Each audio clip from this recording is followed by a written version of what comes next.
During World War II, heating wasn't just about comfort, it was about survival. Armies raced to invent portable stoves, heated shelters, and fuel-efficient warming methods for soldiers freezing in trenches, forests, and bombed-out cities. But here's the surprising truth. Some of the most effective heating techniques of the era were never officially adopted by soldiers. Why? Because they were too slow, too civilian, or just too unconventional. Yet today, these forgotten World War II-era heating methods are shockingly relevant, especially in a world facing power outages, fuel shortages, and rising energy costs. These 6 techniques require no electricity, minimal fuel, and only basic materials. And honestly, they still work brilliantly. The first overlooked wartime method was the use of thermal mass, dense materials that absorb heat during the day and slowly release it at night. Civil defense manuals quietly suggested stacking bricks, stone, or clay near heat sources. While soldiers couldn't carry walls into battle, civilians used them to stabilize indoor temperatures. How it works today: just place bricks, stones, or concrete blocks near a fire, stove, or even a sunlit window during the day. At night they radiate warmth for hours, long after the fire dies. So, why was it ignored? Well, it was just too heavy for mobile units, but it's perfect for homes, bunkers, or shelters.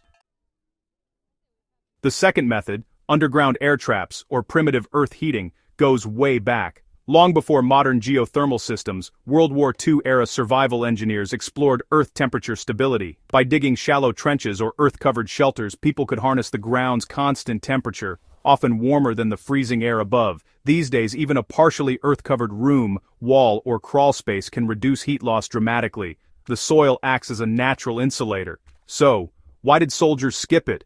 It was just too time-consuming and impractical in combat zones. But honestly, it's ideal for long-term survival.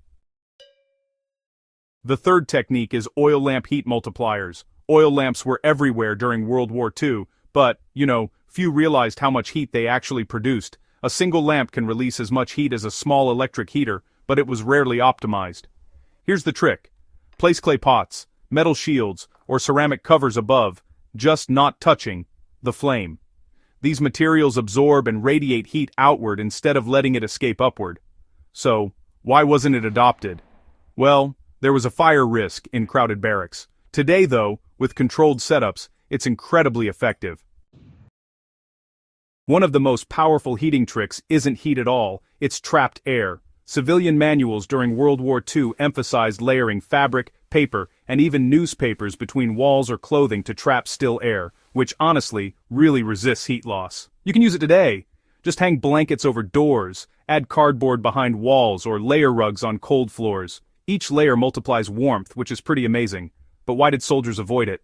Well, uniforms prioritized mobility, not insulation.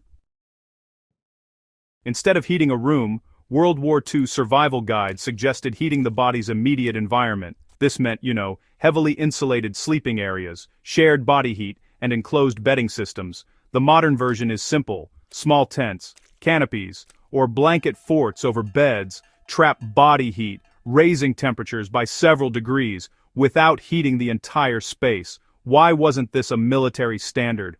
Soldiers needed to stay alert and mobile, while civilians could sleep safely. Perhaps the most shocking omission is heat reflection.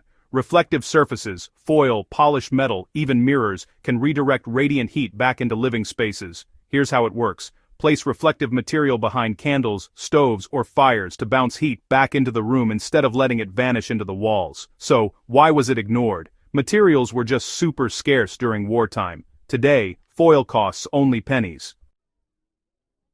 Modern homes rely heavily on electricity and centralized heating, but World War II-era survival heating was local, low-tech, and resilient. In power outages, fuel shortages, or emergencies, these forgotten methods can mean the difference between comfort and cold, or, honestly, safety and danger. They weren't forgotten because they failed. They were forgotten because technology moved faster than wisdom.